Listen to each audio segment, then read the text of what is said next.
Halo teman-teman, kembali lagi bersama Michelle. Hari ini aku bakalan ngejelasin ke kalian tentang housing di Belanda. So, untuk teman-teman yang penasaran, boleh dulu untuk like, subscribe ke channel ini untuk dapat update informasi terbaru lainnya mengenai studi ke Belanda. So, tanpa lama-lama lagi, ayo kita move on ke videonya. Kenapa sih kita harus cari housing sebelum kita berangkat ke Belanda? Ketika kita datang ke Belanda, kita memiliki MVV yang berlaku selama 3 bulan. Dan setelah 3 bulan, kita harus mendapatkan yang namanya resident permit. Dan itu berupa kartu yang bakalan kita pegang kemana-mana kalau kita berpergian. Istilahnya kayak KTP kalau di Indonesia.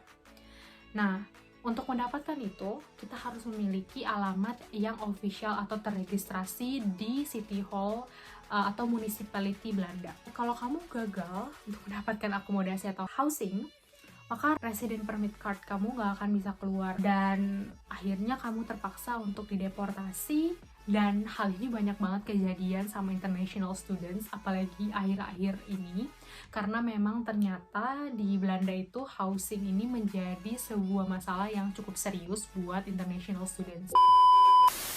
Tapi sebenarnya kita juga bisa kok cari housing ketika kita udah sampai di Belanda.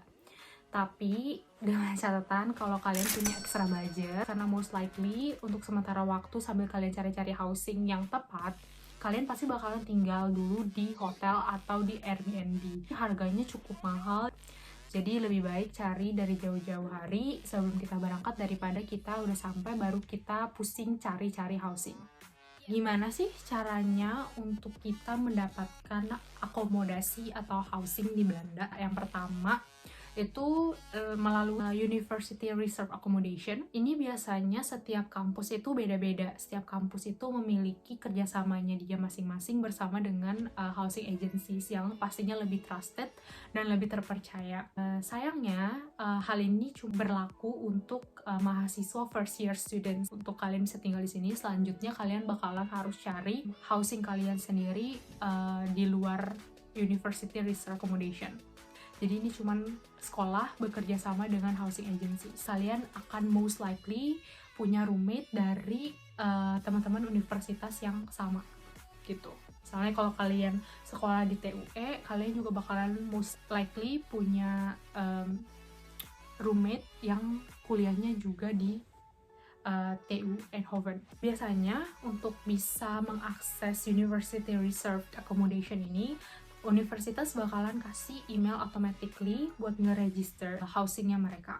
Once kalian udah register, kalian bakalan ditaruh di waiting list dan mereka akan melihat apakah kalian eligible untuk mendapatkan University Reserve Accommodation.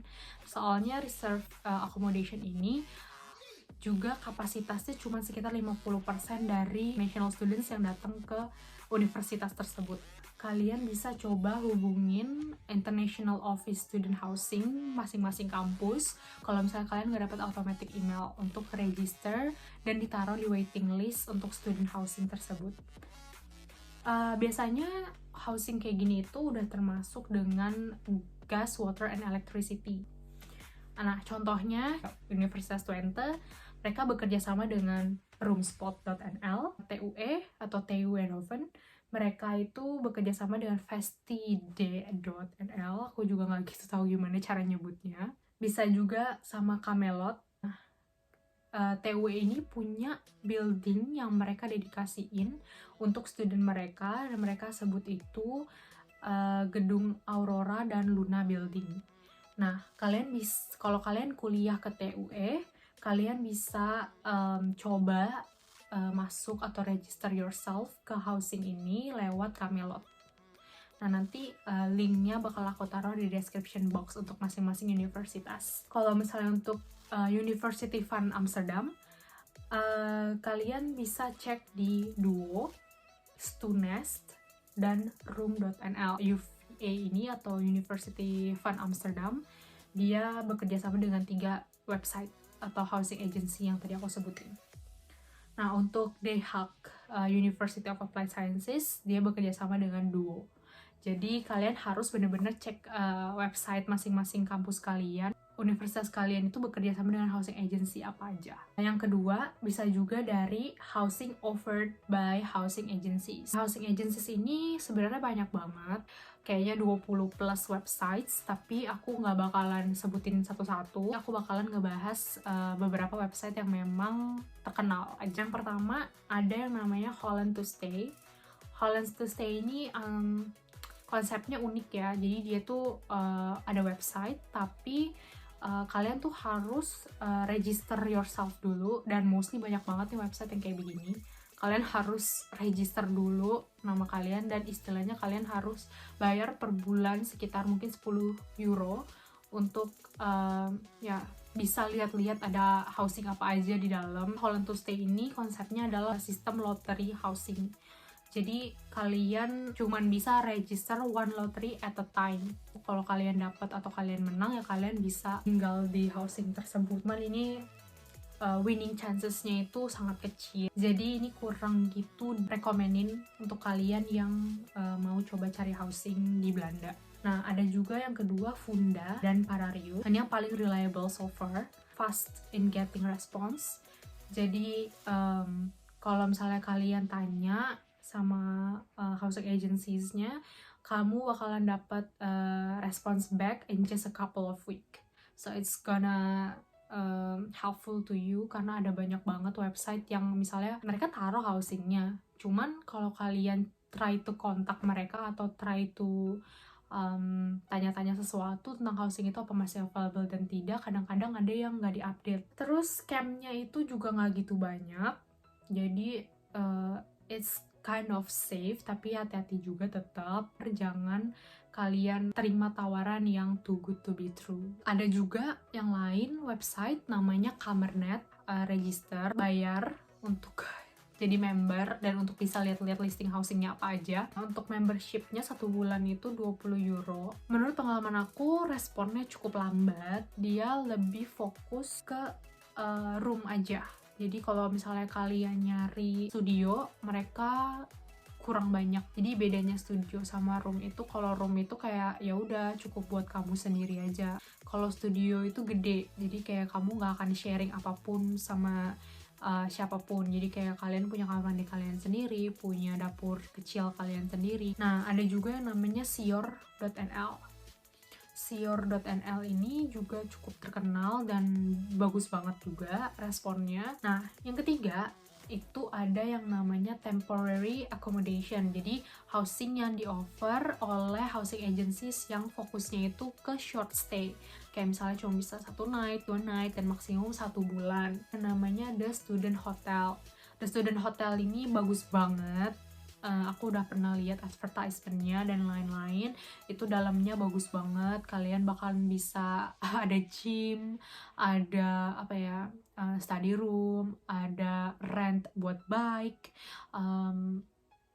lengkap, pokoknya lengkap banget, dan fun banget karena ini bener-bener khusus buat student juga. Jadi kalian most likely juga bisa dapat teman-teman dari universitas kalian yang sama. Terus ada juga namanya serviceapartments.nl, tapi kayaknya kalau untuk yang ini itu khusus buat di Eindhoven aja. Kalau yang tadi student hotel itu dia ada banyak tempat, ada di Eindhoven, kalau nggak salah ada di Utrecht juga. Terus ada juga ada Geste Group. Geste Group ini dia tuh khusus buat di Den Haag aja. Dan ini juga cukup terkenal. I recommend juga sih. Yang keempat, kalian juga bisa tinggal sama relatif kalian, atau kalau misalnya kalian punya family di Belanda, it's really helpful for you karena kalian nggak akan dapat scam, atau kalian bakal susah-susah cari, atau kalian harus ribet-ribet viewing room sebelum kalian bisa rent the place dan lain-lain. Kalian juga bisa cari housing yang milik perorangan. Housing yang milik perorangan ini biasanya di-offer lewat Facebook group. Jadi kalau misalnya kalian kuliahnya di Breda, kalian bisa tinggal cari di Facebook group Breda Rooms atau Breda Housing. Kalau misalnya kalian tinggalnya di Den Haag, kalian tinggal taruh aja kotaknya plus room atau housing atau accommodation. Kadang orang-orang juga nyari orang buat share the room together. Ada satu apartemen, ada kamarnya misalnya 4 gitu. Terus ada temennya 1 atau kamarnya kosong, terus mereka mau taruh advertisementnya di Facebook, terus tanya ada yang mau nggak untuk tinggal sama kita bareng-bareng. Kita tuh orangnya easy going, chill, suka banget barbekyuan kalau weekend dan lain-lain. Tapi memang kadang ada juga orang-orang yang prefer untuk dapat roommate yang Dutch only.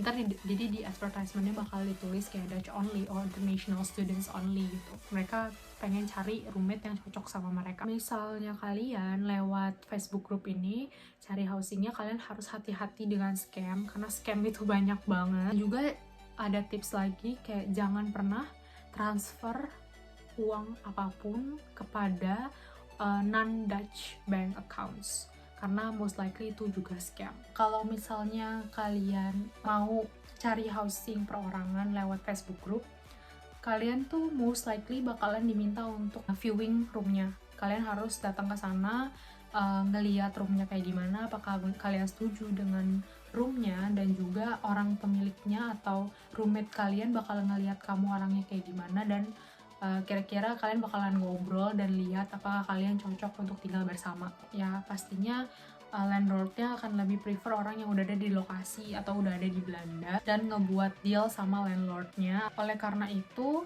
kayak kalau misalnya kalian udah punya family yang tinggal di Belanda, atau kalian udah punya kakak kelas, atau kalian punya kakak yang udah kuliah ke Belanda, kalian bisa minta tolong teman-teman kalian atau koneksi kalian itu untuk ngelakuin viewing itu. Jadi kalian tetap bisa dapat housing lewat perorangan ini atau lewat Facebook group ini meskipun kalian lagi ada atau belum berangkat ke Belanda. Negatifnya housing perorangan ini sebenarnya ada beberapa. Yang pertama, misalnya kalau kalian nyewa di apartemen yang ada 3 kamar, biasanya nih kalau misalnya milik perorangan, pemiliknya itu mau nerima bayaran untuk satu apartemen keseluruhan. Jadi misalnya satu apartemen itu bisa ada 3 kamar gitu. Nah, si landlordnya tuh nggak mau pusing nerima bayaran satu-satu dari per kamar. Jadi landlordnya tuh maunya dapat bayaran, misalnya satu apartemen yang berisikan 3 kamar itu ada 1.500 euro. Jadi dia pengen tahu cuma 1.500 euronya aja. Ini tuh bisa jadi masalah kalau misalnya housemate kalian ada yang pulang atau ada yang lagi internship keluar Belanda. Nah, ini akan jadi sulit karena ya kalian harus istilahnya sebagai housemate-nya kalian juga harus istilahnya nagihin gitu ya ke housemate kalian ini yang lagi nggak ada di tempat. Terus juga ditambah kalau misalnya housing perorangan ini biasanya kan kadang-kadang kamarnya ini ukurannya nggak sama satu dengan yang lainnya. Oleh karena itu kalian sama housemate kalian harus bisa negosiasi bareng-bareng kira-kira berapa harga untuk kamar A, berapa untuk kamar B, dan berapa untuk kamar C. Itu akan menjadi lebih baik kalau misalnya kalian membagi harganya sesuai dengan luas dari masing-masing kamar tersebut supaya adil istilahnya gitu. Kalau misalnya kalian sewa di perorangan, seandainya kalian udah selesai istilahnya tinggal di situ di tempat tersebut, kalian harus juga putus kontrak gas, water, dan electricity kalian. Karena kalau nggak, kalian akan tetap di-charge untuk bulan selanjutnya meskipun kalian nggak tinggal di situ gitu. Jadi itu penting banget untuk dicatat sama teman-teman.